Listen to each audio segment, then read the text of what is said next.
Oh, you're back.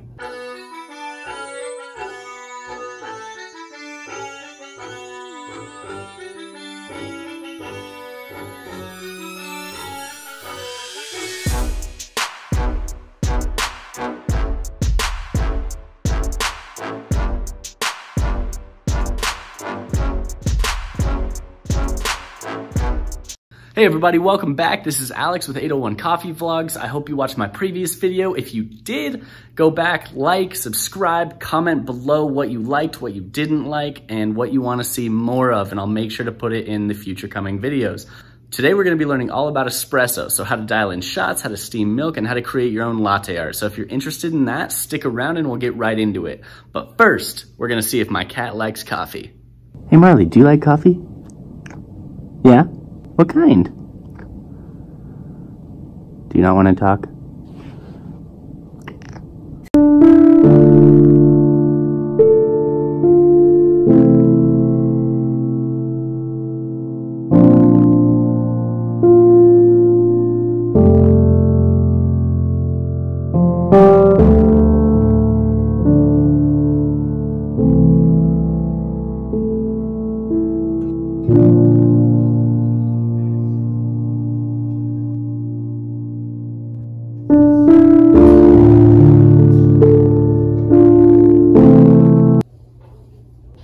Oh, you're back.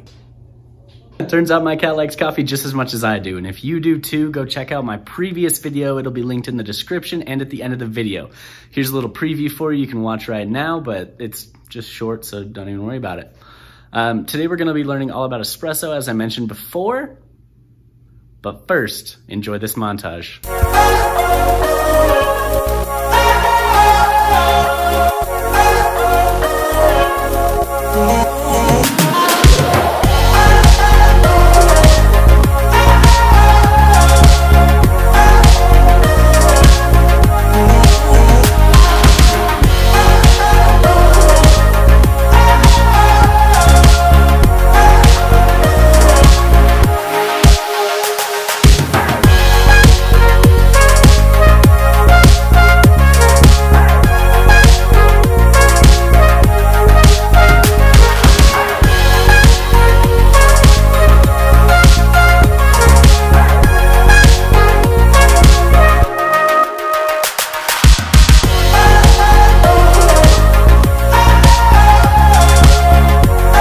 All right, everybody, let's get into it. Today we're going to be learning about espresso and everything you need to know to make the perfect latte. Tell them about the montages. What?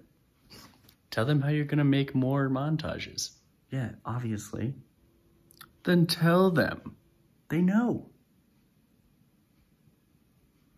Let's get into it.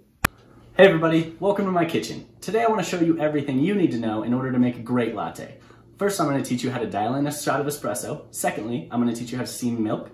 And thirdly, I'm going to teach you how to create your own latte art.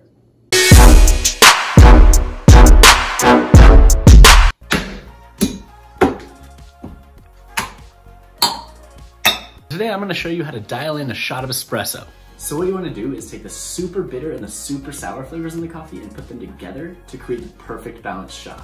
So just remember, when you're making espresso, always remember 18, 24, 24. And what that means is you're gonna dose out 18 grams of dry espresso and then pull the shot for 24 seconds. And when it's done, it should weigh 24 grams. And that's how you do a traditional ristretto shot. It's very thick and syrupy at the end, and it tastes a lot better, and it's also better to add in latte art. So I'm gonna show you that now. Here we go.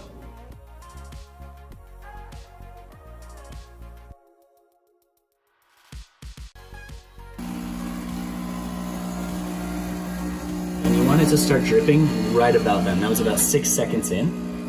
And then around 12 seconds, it should pull into a constant stream, and that's where the caramelization of the coffee will really start to pull the flavors together, and you get a really balanced shot. So if it doesn't pull perfectly your first time, it's okay. The way you're gonna dial in the shot of espresso is if it's a little bit sour, you're gonna make the grinds a little bit finer and put less in. And if it's too bitter, you're gonna make it coarser and put a little bit more in. So it will balance out your shot after a little bit of time. It just takes practice. So keep going and we'll continue with this video. So now that the espresso is perfectly balanced for what I like, I'm gonna teach you how to steam milk. So we'll go into that right now.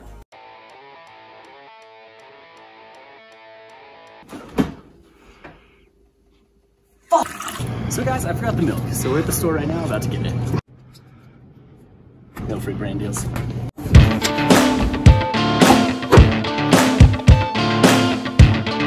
Put the steam wand into the milk. And you want to put it right in the center, and you only want the milk to go about 50% of the way up on the very tip of it. So you put that right in the center, and then turn it about 1/3 of the way over. So you want a 2/3 to 1/3 ratio, and what that does is create a vortex that will distribute the air evenly throughout the whole thing of milk instead of getting foam on top and liquid milk down below. And then you just flip it on. And you want to hold it exactly where it is, and you want to hear just that slight fizzing sound. You don't want to hear that, and you don't want to hear nothing. So after about 5 or 6 seconds of us slightly introducing air, you want to raise it up about 1/4 inch, just so you stop hearing anything, because you've introduced enough air at that point. And then you want to go until you can't touch it anymore, and it's too hot to hold, and then immediately turn it off. The next thing you want to do is just kind of hit it out to get all the big bubbles out and spin it. And what that does is distribute the air throughout the milk just a little bit more and thin it out so you can work on the latte art from there. When you're done steaming the milk, you want the consistency to be almost like wet paint, and that is the perfect consistency to put it in coffee and create latte art. So in order to do latte art, there's 3 things that you really need to remember, and that's speed, distance, and location. So the speed is how fast or how slow you're pouring the milk. The distance is how low or how high you are from the cup. And the location is just where in the cup you're pouring. When you first start pouring the milk, you want to start up high so the milk dives under the coffee and doesn't bring the whiteness to the surface and start the design too soon. You always want to pour the milk in the center of the espresso, and that's so the design doesn't get too close to the edge and too far from the middle. Once you're super close to the milk, you want to start a little bit of a wiggle, and what that does is kind of spread the milk out and start to create the design. I'm going to teach you how to make a heart today because that's the easiest and most simple design to do, and it's perfect for beginners. So as you're pouring really close to the coffee, you're basically going to wait until the milk spins all the way around and meets where you're pouring, and so it'll create basically a perfect circle. And once it's there, you're going to lift up, thin out the pour just a little bit, not enough where it's dripping, but just where it's staying consistent but very skinny.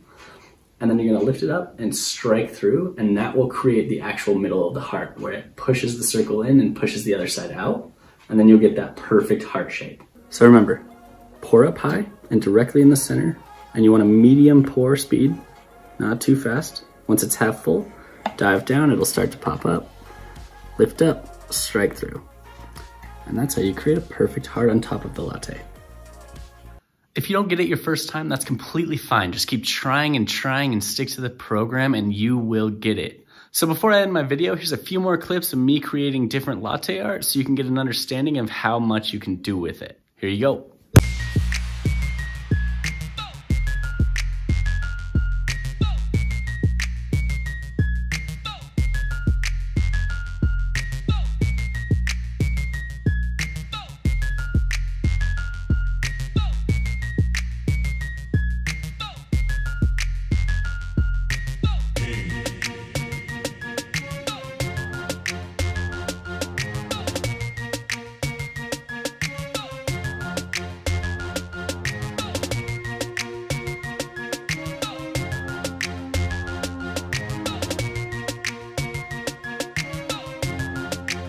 So that's it for today's video. Thank you so much for watching. If you like it, go subscribe, turn on post notifications, and wait for my next video.